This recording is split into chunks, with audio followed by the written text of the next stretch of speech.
We got the double champ, Patricio Pitbull Freire, back here on the program, fresh off his first round finish over Pedro Carvalho at Bellator 252 back on November 12th. Double champ, how are you, man? How are you, Patricio?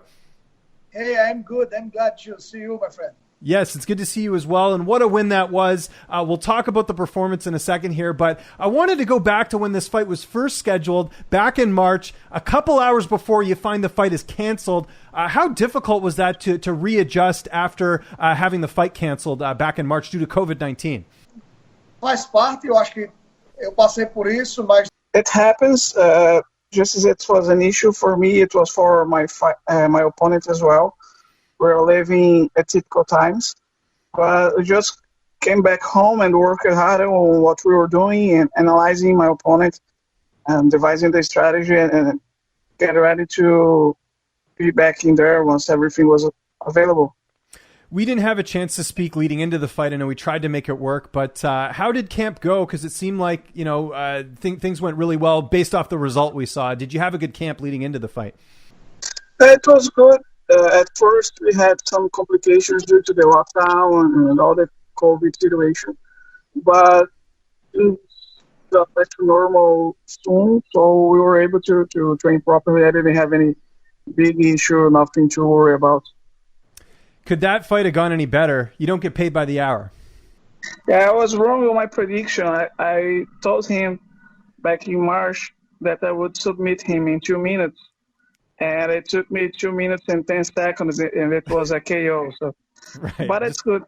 Yeah, just a little bit off there. That was good. Does it add a little bit more knowing that he's a teammate of Conor McGregor's, that you beat someone from that gym?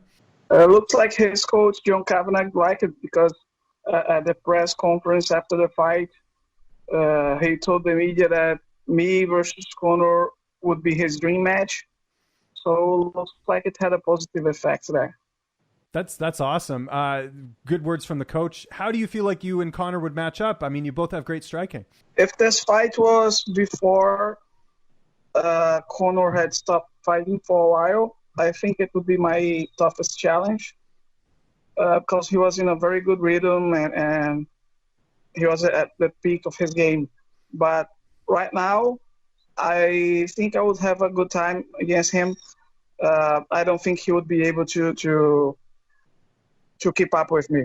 Of course, we know what's next for you. It's going to be Emmanuel Sanchez, who got a really impressive victory over Daniel Weichel on that card. What did you think of Emmanuel's performance? Did you have a chance to watch the fight? I thought Sanchez was very correct during the fight.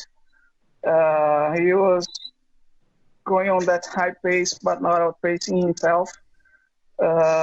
He did very well on the fight, but I don't think he matched up well against me. Yeah, I was going to ask you that. You must feel pretty good since you already have a win over him. You guys are fighting again. How much confidence does that give you, knowing that you've already defeated him? I think he improved, but not so much since the last time we fought. And he's a very durable guy. We had a tough fight back then in 2018. But this time, I plan to have a very different fight. I want to finish him early because I don't want to have any injuries going to the final fight of the tournament. Fair enough. Back to your fight quickly. Henry Cejudo, I know someone you've trained with, gave you a nice tweet after the win. Did you speak to Henry after the fight? No, we haven't been able to talk yet since I came back to the U.S. A lot of things going on. But we exchanged messages on social media. I saw the things he said, and it meant a lot to me. We train together. He knows what he's saying. And he's a guy that lives in my heart, so it was very meaningful.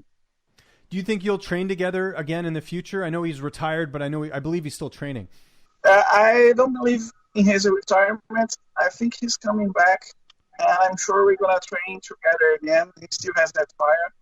And I'm thinking about maybe staying for a while in Arizona, and while I'm sure training together. Great. That sounds excellent. I know they haven't announced when the next fight will be. When would you like to fight next? Do you have an idea in your mind of when would be the perfect time to have your next fight? Yeah, I think either the first 2 months of the next year is going to happen because Scott Coker wants to finish this tournament soon. He wants to get it done before the middle of the year. So I think it's going to be pretty quick. Okay, so you think like early 2021, you think is when you'll fight next? Yeah, I think so. I think this tournament is going to run very quickly now. At the time of recording this, we have the other side of the bracket. AJ McKee is fighting Darion Caldwell. Who do you think wins that fight tomorrow night on CBS Sportsnet? I think Caldwell is going to dominate the fight, but I wouldn't be surprised if AJ finishes him. But whoever goes through this tournament, will be ready to wait for them. We haven't talked since Dana White said that he didn't know who you were. How hilarious did you find that? Because they signed the guy that you beat. How funny was that? I am the guy who beat Michael Chandler's ass. He know who I am. Yeah. That was, I thought that was pretty crazy. Were you surprised to see that they made Michael Chandler the backup for Khabib and Ferguson because he hadn't even had a fight yet in the UFC? No. I believe Michael Chandler is very tough, and he deserved that matchup. Okay, I like the honesty on that. Someone was hurt to fight. How do you think he'll do in the UFC? Because when Alvarez came over, he ended up winning the title. I think a lot of people underestimate the Bellator fighters. I think yourself, I think Chandler, I think all of you would do well in the top 5. Do you agree? Yeah, he's very good on the ground. He's very good standing up. Very good wrestling. Has a very complete game, and I think he has the skills to become champion. There are certain matchups that favor him, and others that might be tough, but he could get there. And who would you like to see Chandler face in his debut? Just as someone who fought him, what's a fun style matchup do you think for him? Because they're saying right now maybe Tony Ferguson. This fight is good. I like him against Tony Ferguson. Okay. I'd like to see him. Okay, great. A lot of people want to see you and Volkanovski. I think that would be a fun fight. I know Henry Cejudo, your teammate, is someone that wants to fight him. But if that fight was to happen, you and Volkanovski, how do you feel like style-wise you match up against him? He's a boring fighter. I would kill him. Everyone knows that. Okay. He has nothing for me. Do you think he beat Max Holloway in the rematch? No. I believe that belt belongs to Max Holloway. Okay. If I could fight someone, I would like to face Volkanovski now. Okay, fair enough. And last question before we get out of here, and again, I appreciate the time.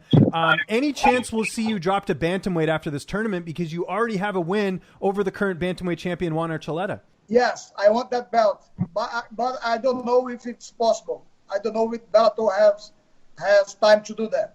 Okay, gotcha. But you feel like you could make 135, right? We've talked about this before. Yes, we've already run some tests about that. If I make featherweight and continue with the diet, I can make 135. It won't be an easy cut, but it's a very possible one for me. I just don't think Bellator would have the time to do that now because of all the weight classes being frozen due to COVID, so we'll see. Patricio, Matthias, I want to thank you so much for doing this. It's always great catching up with you guys. And again, congratulations on the big win last week. If there's anyone you want to thank, any sponsors, any social media you want to plug, I'll give you the last word.